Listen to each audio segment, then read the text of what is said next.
Dear children of God, Pope Francis discussed the next U.S. presidential election on Friday, emphasizing that voters would have to make a tough choice. He described choosing between the candidates as having to choose between two lesser evils.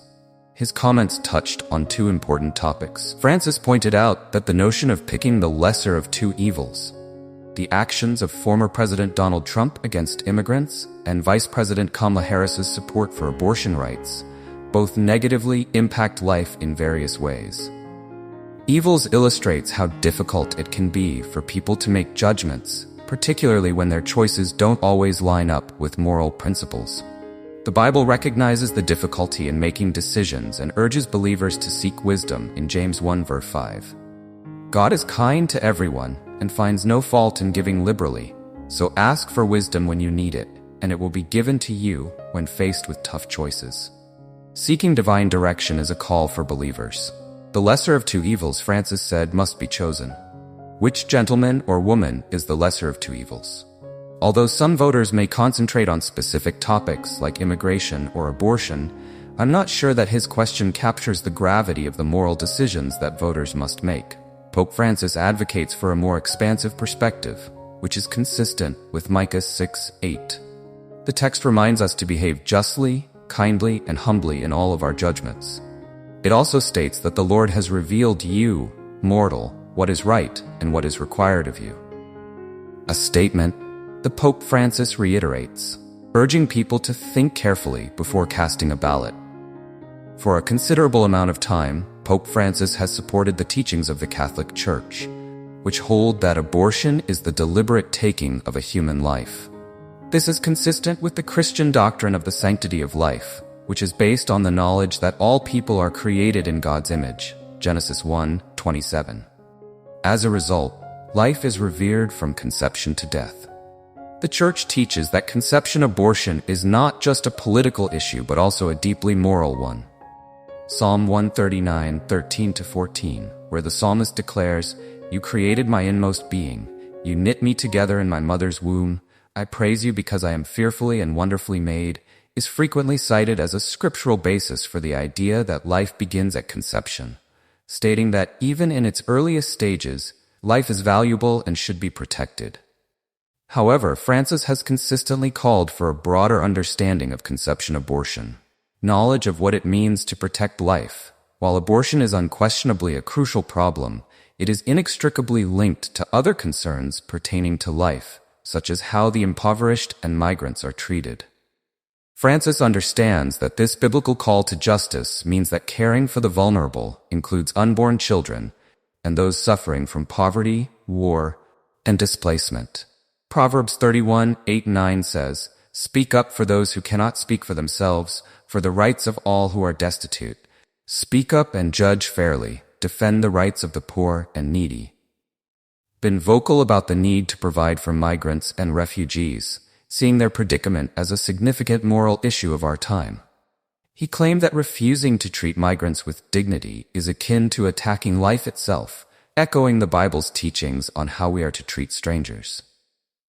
He likened sending migrants away to leaving them wherever you want to leave them, because it's something terrible and evil. When a foreigner lives among you, Leviticus 19:33-34 instructs, "Don't treat them badly on your country." These verses highlight the idea that God's people, having endured oppression themselves, should have compassion for those in similar circumstances, including migrants and refugees in the New Testament. The foreigner living among you must be treated as your native born. Love them as yourself, for you were foreigners in Egypt. Jesus makes a strong case for helping the underprivileged in Matthew 25:35-4 by saying, "I was hungry, and you gave me something to eat. I was thirsty, and you provided me with a drink. Even though I was a stranger, you welcomed me to participate in whatever you did for one of my less fortunate brothers or sisters."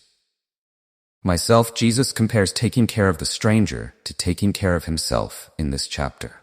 When it comes to policies that hurt migrants, Pope Francis reminds the faithful that our treatment of the most vulnerable is a reflection of our connection with God.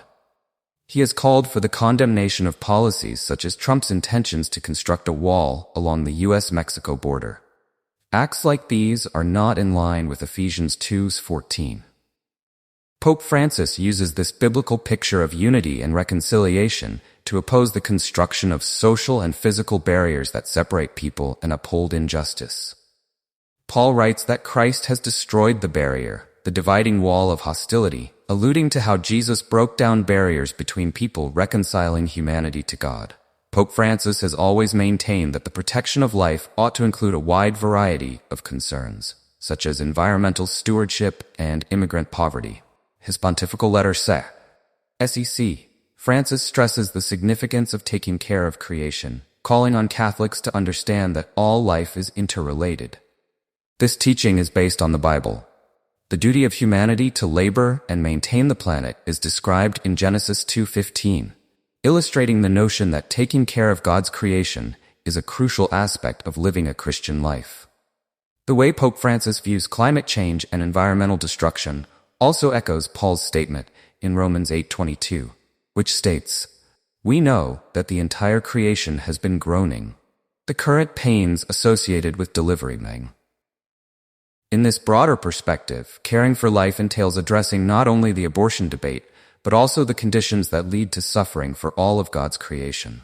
Francis, like Paul, sees creation suffering as a result of human actions and calls for a renewed commitment to environmental justice as part of a holistic respect for life. A narrow emphasis on certain life concerns, like abortion, without considering others, like migration or the environment, has been cautioned by Pope Francis, runs the danger of failing to see the wider picture of what it means to really protect life when us. In 2021, bishops discussed whether to refuse communion to public leaders who advocate for abortion rights, including President Joe Biden. Pope Francis asked them to tackle the matter from a pastoral rather than a political standpoint, which is consistent with the Church's long-standing teaching that the Eucharist is a sacrament of unity rather than division.